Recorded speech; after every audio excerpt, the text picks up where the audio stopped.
Hey friends, it's Laura with Laura's Handmade Haven. Welcome or welcome back. I'm so glad you joined me today. We are going to be framing a piece that I have worked on for 2.5 years.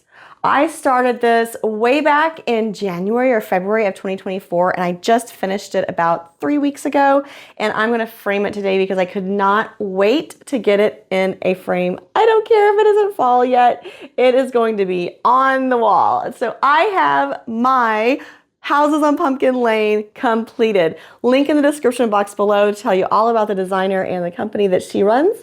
It is amazing. Love it, love it, love it. Okay, but this video is about how to take this huge piece and mount it on some sticky board to put in a frame that I ordered from Arts to Frame. So let's swing on down to the craft table and I'm just going to let you watch as I get it together. Couple things that I'm using today. I am using the press-on self-stick mounting board. The size I have is 11 by 14. My framed piece is going to be 19 by 24. So obviously I'm going to put a few of these boards together, and then to cut it down I'm using the Fabric Hut titanium coated 45mm rotary blades, and this is my quilting rotary cutter, and it is always on my table when I'm quilting, but when I'm crafting and I'm cutting things that are not fabric, just like we have our fabric scissors and our paper scissors, I have a paper rotary cutter. So this rotary blade is only for cutting papers, cardboards, foam boards, and sticky boards. So I have these 4 laid out just side by side in a 2x2 grid on my table. And the first thing I'm going to do is just use some packaging tape to tape these together. Now I want to try to get as close as I can to make sure that they are coming quite closely together. So you're going to see me kind of squishing them together and making sure that they are where they should be. There is a little gap here, but I'm not going to worry about that too much. It's not going to affect the outcome. So let's flip this over. Whoops. And then I know that my sticky board is supposed to be 9 by 20. I'm sorry. I know that my finished side of the sticky board should be the same as the cardboard insert for my frame, which is 19 by 24. So the first thing I'm going to do is turn my mat so I can get a longer length with my mat. I'm going to take the cardboard to 2 of the edges and just kind of give it a little finger feel, I guess, and make sure I'm in the right place. And then I'm going to use a pencil and just draw around the edge of my cardboard. And just check your cardboard a couple times and make sure that you are still in the right place. Now I will tell you that the wax paper is a little more difficult to draw on than the paper board on the other side of the press-on board. But I find that I don't know, I just like cutting from this side. And that's going to be good enough to know where to cut.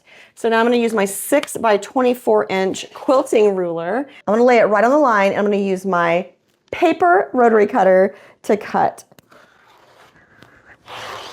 Now remember, this is that really nice titanium blade. You may need to cut through twice just because this press-on board is a little thicker than fabric, obviously, but just go slow and cut as close to on that line as you can. If it's not perfect, it's gonna be okay as long as it fits in the frame. Check it in your frame before you put your cross-stitch piece on it though, okay? Now this direction is 24, so I'm actually gonna catty corner my mat, because my craft mat is only 23 inches long, which is kind of ridiculous, but that's what it is. And I can use the edge of my ruler to make sure that I am square along there, and then also just lining it up on the line that I drew. Pressing a little bit harder than I would with fabric, obviously. And you may need to go twice, or you may be able to get through it once, just like I did there. This is the blade that I wonder how long it's gonna hold up, because I put these craft blades through a lot of work. When they're in my craft rotary cutter, they're going through it. All right, so before I mount my cross stitch, before I remove these sticky board liners, any of that, I'm gonna try it in my frame and make sure that it fits. Okay, so laying it in my frame, I do see that it fits good Now, I did go ahead and trim off an additional 1/8 of an inch on 2 of the sides of the mat, just because I'm going to be wrapping that cross stitch cloth around this to the back, and I wanted to give myself a little cushion area just for that stretching and pulling of that cross stitch cloth. So I wanted to go ahead and just trim it down about 1/8 of an inch on 2 of the sides of the board. All right, so here is my cross stitch piece, and I'm just going to measure it one more time. And you can do this a few different ways. I kind of like to take the board itself and just kind of look and see about how much room I'm going to have on either side of the cross stitch piece. And you can kind of do that just by, you know, eyeballing it and going, oh yeah, okay, that makes sense. And then we do want to go ahead and mark it. So we are right at 24 inches wide, and that's going to be right about 1 5/8 on each end. So I'm just going to go ahead and use my pencil and mark where I think this is going to be. And we may need to adjust it as we go along, but that's where we're going to start with. And then we're going to measure the opposite way. We should be right at 19 with a little bit extra. So we can't put the selvage on the front. So it's going to have to hopefully be 1.5 inches above and below as well. And it's pretty close. Yeah, we can probably stretch it that much. So we're going to go ahead and use this top selvage edge as the top edge of the piece. And then we will go down here and mark 1/2 inch from the bottom of these houses. Now remember that cross stitch cloth, you can definitely kind of grab it a little bit and pull it a little bit. So if you are a little bit off, it's not going to be the end of the world, because you will be able to stretch it just a little. Now for these side pieces, I'm lining that line up straight on a straight line on my ruler and with the line that I had up here, and also keeping in mind that I have about 1.5 inches on the outside edge of where my house pattern stops. So when I go to put this on my board, I'm going to start from the bottom and work my way to the top and hopefully get this on there fairly easy the first try. Now here is one little trick for you that I would like to share. Very carefully, you can take an X-Acto knife and go right through the liner.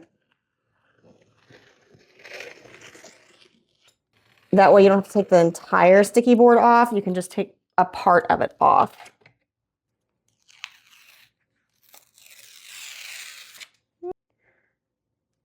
That didn't work. I didn't cut through quite hard enough. There we go. That's what was supposed to happen.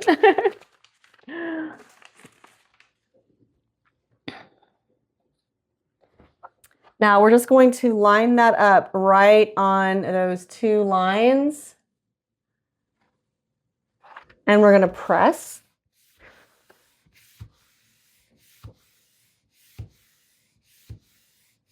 And this is just to get started, just on that bottom edge. Now we're going to flip it over and we're going to press again. And remember, it's only sticky up to right about here right now. Now I'm going to carefully fold this back and start undoing the rest of my sticky board a little bit at a time and work my way up the design.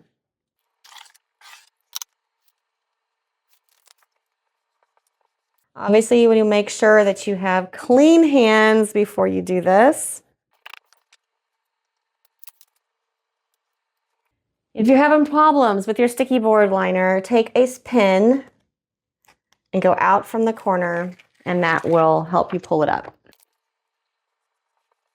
Remember, I started from the bottom, working my way to the top, because I know that I am a little tight on fabric up here, but I know that I can pull it and I can push it as I move my way up the board to make sure I have enough of this to turn over at the top.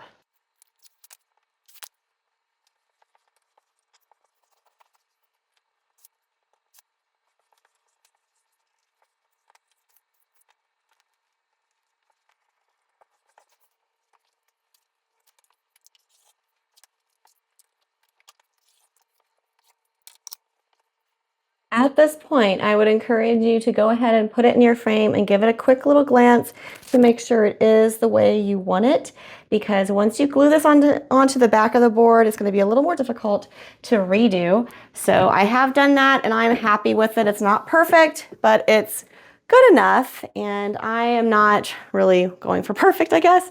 I don't know. It was a lot of work and I enjoyed doing this one, but I'm not going to sweat just a little bit of imperfection in my framing.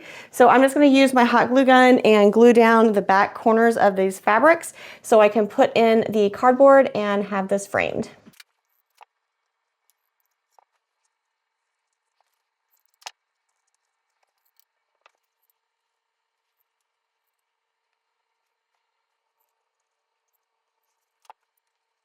All right, on a big piece like this, when I have it, the front is on sticky board, I don't glue down all four sides of it. I glue down the corners like you just saw me do, and then I will just put the cardboard back into place.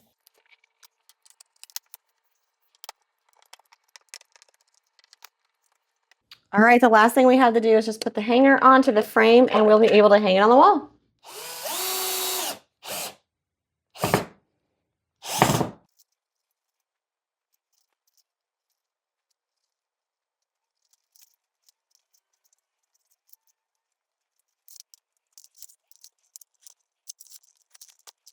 All right, here we go. Here we have it. This is the great big cross stitch I've been working on for quite a while. Sorry about the glare on this, guys. It is kind of difficult to find a place where this will not happen. So, oh, there we go.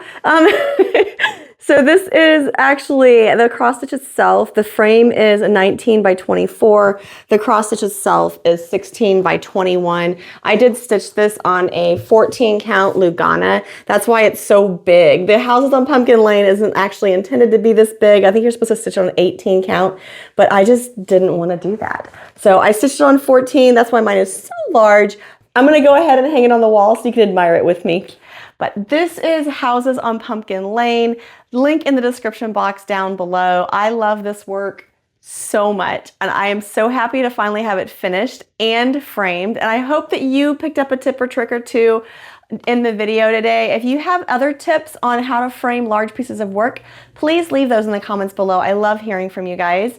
If you haven't checked out other videos on my channel, please make sure you subscribe, hit the bell for notifications, and be sure to like this video so you are more likely to see other videos when I post them. Until next time, find joy in all you do, carve out some time for crafting and creating, and remember, it's always better when you make stuff up.